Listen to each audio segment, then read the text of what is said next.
Hey y'all, hi people, welcome back to another video. Today I am going to be telling y'all how I went vegan overnight. Literally overnight. I do have my phone right here for reference because I've been wanting to do this video for a while, like since June of last year, and even really before that. I'll basically run through like the research that I did, what initially made me want to go vegan, the foods that I eat, my struggles, the pros and cons, and all that good stuff. So if you're interested in becoming vegan yourself or just interested about the plant-based lifestyle, then stay tuned into this video. Okay, so let's just start with the basics. People often get vegan and vegetarians mixed up. So let me tell you the main difference between being a vegan and a vegetarian. Vegetarians don't eat meat. They can eat fish, they can eat dairy, they can eat everything under the sun besides meat, okay? Vegans do not eat any animal-based product. No dairy, no seafood, no meat at all, no gelatin, anything that comes from an animal, anything that was sourced and mixed and facilitated in an animal, machinery, whatever, cross-contamination with other animals. We do not eat that. We don't eat any of it. We don't touch it. This is where veganism comes into a lifestyle and not just a diet. When I went vegan for a year or a year and a half, I didn't start transforming my body care, my skincare, or anything that I was using to be plant-based until after the fact, because I was still doing research. I was still learning about what makes, lotion vegan and cruelty-free, what also makes your shampoo or your toothpaste and your toothbrush. There's a whole world, okay?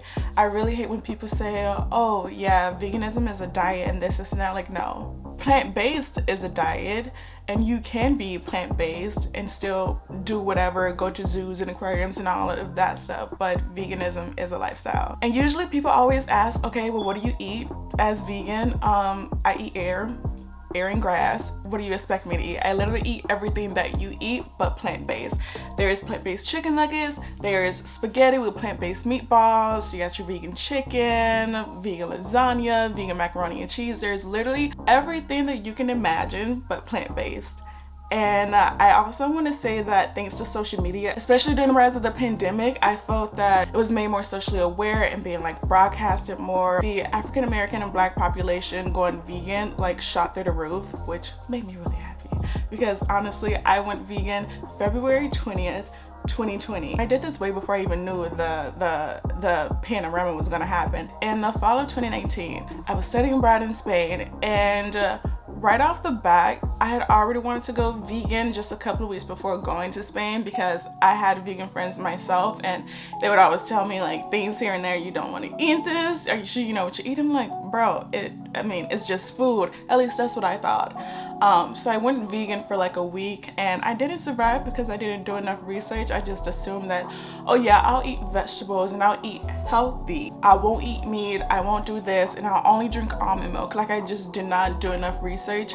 I'm also thankful in a way that I didn't go vegan before going to Spain, because otherwise I wouldn't have enjoyed the culture or really experienced their food as much. So while I was in Spain, I had a host mom, the best host mom ever. Love that lady. She cooked all of my food for me. She never made me meat. The only time I had meat was probably pork in some way, but it wasn't even all that often. I started to observe other people's health and how easily they were able to move around. And I say this because I had to walk from my house all the way to my university, and that was 40 minutes. So that's 80 minutes back and forth. People were so used to walking. However, in America, we get in our car, we get in our scooter, we get on the bus or whatever. But I say this to say that in general, Americans are really obese. I'm gonna say that. There weren't too many fast food options in Seville. It also really made me look into the amount of sugar, unnecessary sugar and added ingredients into certain food, because bro, let me tell y'all, I was at the airport and I was trying to smuggle my hot Cheetos into Europe, and they were just telling me like, no, you can't do this. Doritos and the hot Cheetos that I had, they had ingredients listed in them that are illegal and banned in all of Europe. Look it up. I'm not even kidding healthy. So that just really bothered me, like, damn, I can't even bring my chips over here when I know that I'm not gonna be able to find these elsewhere. In which I did. There was an American store somewhere in Seville, and they had all the hot Cheetos, all the fruit roll-ups, all the snacks and stuff. It did taste different. Also, the size of food over there compared to American portions. For an example, they have tapas, and I don't even know like the size of what the plate would be, but they're basically like smaller plates compared to an American meal. We eat breakfast, lunch, and dinner, big meals, right? Over there, my breakfast was a damn muffin and yogurt and coffee, and that was it. And I didn't even drink coffee, I had like tea.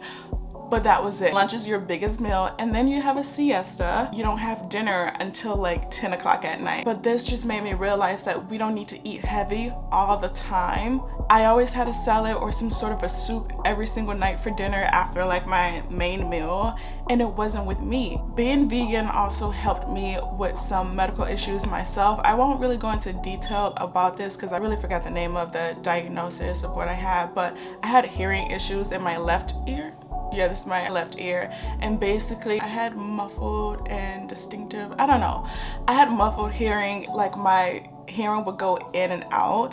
I didn't need to wear a hearing aid for it because I had this cream. My hearing issues over there were a lot better because I wasn't eating so much meat and dairy. And when I came back and let my doctor know, she told me, well, your diet changed for the better, and this is why you don't have hearing issues anymore. And it's literally insane how what you eat determines your medical issues. And well, I mean, people kind of already know that by now, you would think. It just surprised me how my hearing had gotten better just within this one ear because of me eating better over there. So I've always had vegan friends, and I was always curious about their lifestyle and how they managed to live without meat, because if I'm being honest, I'm from Atlanta, I'm black, we love hot wings, we love shrimp, we love the juicy sushi. Like, that's just what I loved. D past tense. I could have never survived being vegan in high school. I would have died. I would have died within the first week of starvation because there were just not too many options. But just having other people that were vegan way before me, and they would always talk about how vegans live longer, which is a fact.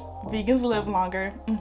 January 2020, I had just gotten back from Spain. I was still eating on the same schedule that I was in Spain because I had just been so used to it. And then eventually I stopped eating meat, but then I was still eating dairy. I was still eating any type of like seafood. Come February, I want to say in the beginning of February, I came across this tweet. I'm going to try to find it and just post a screenshot of it. This tweet made me lose my mind. This girl said that my job is to put hydrogen peroxide in your milk so that you don't see the pus or something.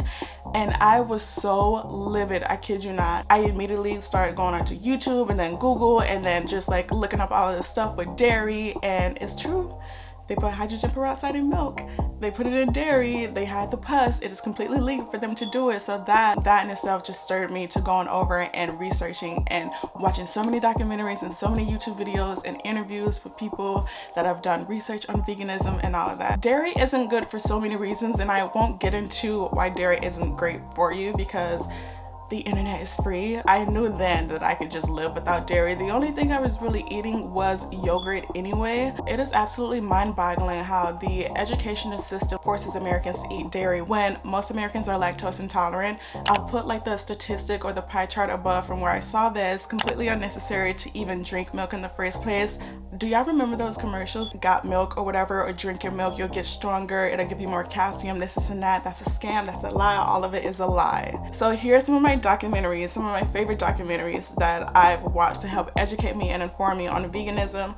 A lot of these you can find them on Netflix, Amazon, and YouTube. So Earthlings, Dominion, Seaspiracy, Down to Earth with Zac Efron and Damon Olean, I think that's his name. What the Health, Oja, The Game Changers, and I could really sit and talk about each and every one of these documentaries for days. The Game Changers is my favorite because it talks about like different athletes and shows different studies of this athlete being vegan for a week and then this athlete eating meat for a week, and just the differences in their performances.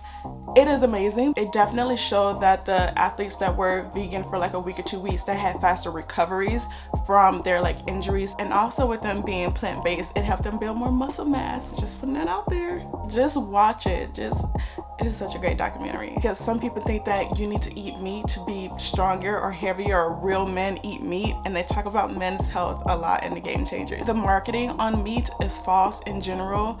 Oh, like, don't even, I would go on a rampage just talking about that. It is so frustrating how the smallest amount of meat takes so much energy in production. Like, for an example, one burger takes up 2,400 liters of water. Okay, of water. Like, the amount of pollution and waste that goes into producing meat. If you're into sports, if you're into like heavy lifting, or just into like fitness in general, and you're wondering how can you still be fit and be vegan, because some people just think that, you know, just broccoli isn't enough. Just stereotypes, or them just being scared to be plant-based. Patrick, what's his name? Patrick Bowman is the strongest man on the planet, and this man is vegan. And I'm just gonna post a clip of this quote that he said while he was being featured in a Game Changer documentary, because someone asked me, how could you get as strong as an ox without eating any meat? And my answer was, have you ever seen an ox eating meat?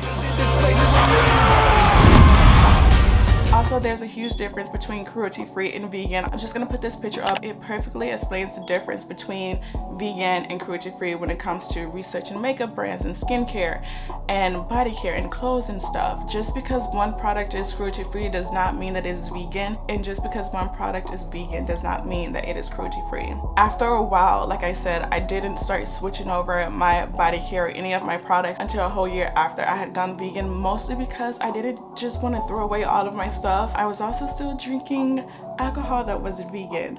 Wine is not vegan. A lot of alcohol isn't vegan, and I'll also just put up some of the screenshots of the websites that I use for reference whenever I'm going out to drink or whenever I want to buy a drink. There's so many different resources and websites that you can check that allows you to know whether or not an alcohol or wine is vegan or not. And also, being on this vegan journey definitely taught me a lot about, you know, ethical purposes, being more sustainable and eco-friendly.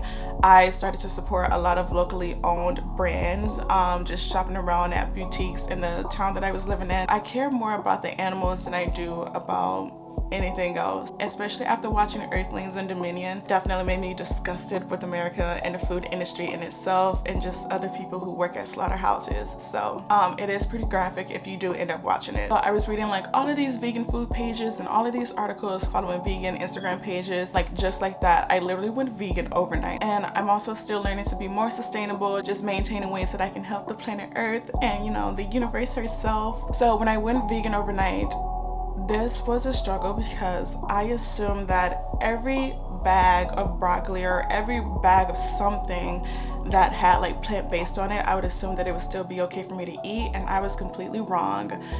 I had to read every single ingredient on the back of these bags or the packages, especially if they weren't from brands or companies that were certified vegan. This is because I remember I bought like a can of collard greens, and you would think that collard greens are healthy. They have pork residue or some sort of like a pork pork broth in it. I'm just like, bro, like, why do collard greens gotta have pork broth? Like, why not just have it with the green juice, and then I can just put it in a pot and boil it?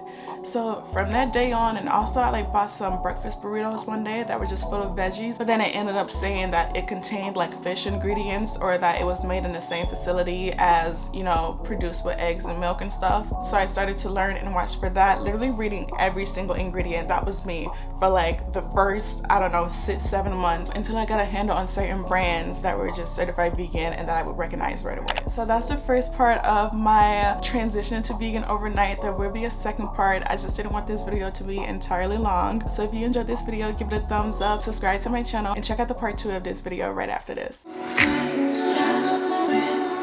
So baby,